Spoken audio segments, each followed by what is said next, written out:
Greetings, distinguished guests, and thank you for this opportunity to say a few words at this year's event 201, the high-level simulation exercise for pandemic preparedness and response, hosted by Johns Hopkins Centre for Health Security, the World Economic Forum and the Bill and Melinda Gates Foundation.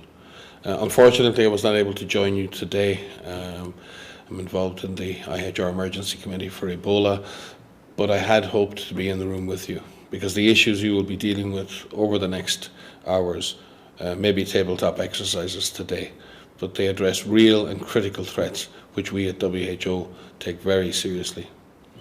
Without a question, epidemic risk has become a global strategic concern. I don't think we've ever been in a situation where we have had to respond to so many health emergencies at once. This is a new normal.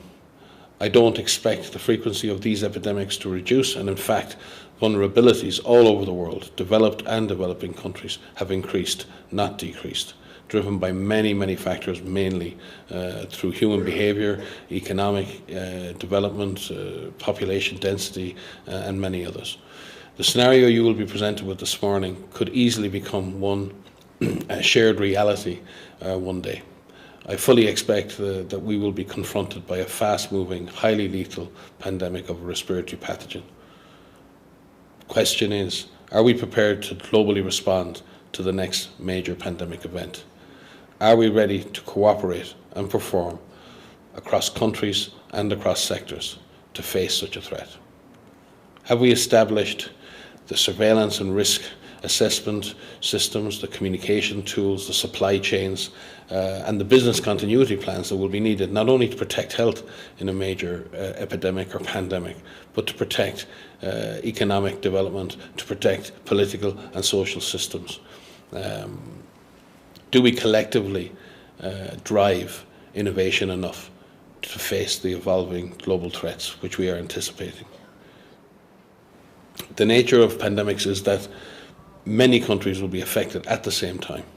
This is particularly true with the respiratory pathogen, as they are often transmitted by asymptomatic persons. They spread fast. In 2009, the pandemic virus reached all continents in less than 9 weeks. WHO's priorities are to establish a minimum capacity to detect and respond in each country around the world, to develop global strategies for the containment and control of individual disease threats, and develop global mechanisms to ensure cross-sectoral and multinational, multilateral coordination. Innovation and partnership across all sectors are needed, including joint strategies between global health leaders and the drivers of travel, communication, data technology industries. WHO is working at all levels through a variety of partnerships to strengthen national and regional preparedness, such as GORN, the Global Outbreak Alert and Response Network. Through the PIP framework, adopted by WHO member states in 2011, WHO has secured 400 million vaccine doses for influenza, 10 million antiviral treatments, and 250,000 diagnostic kits for the next pandemic. We have completed external evaluations of surveillance and response systems in over 100 countries and carried out more than 50 simulation exercises at country level, looking for vulnerabilities and weaknesses in national systems. This voluntary, collaborative, multi-sectoral process helps countries to assess their capacities and identifies the most critical gaps within their health systems in order to prioritise opportunities for enhanced preparedness and response. The Pandemic Supply Chain Network, part of the Epidemic Readiness Accelerator, which is a project of the World Economic Forum in partnership with many, including WHO. It's a public-private collaboration to develop a globally connected supply chain that can support health emergency operations during a pandemic.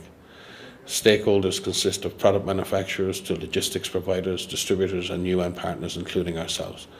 Michael Griffin is WHO's focal point for the Pandemic Supply Chain Network, and he is there with you this week. Constant innovation and the use of cutting-edge technology is key to pandemic preparedness.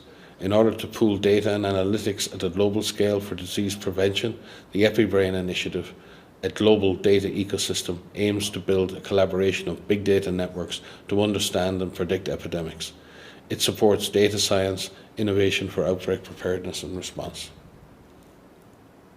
Despite this progress, there is still much to be done.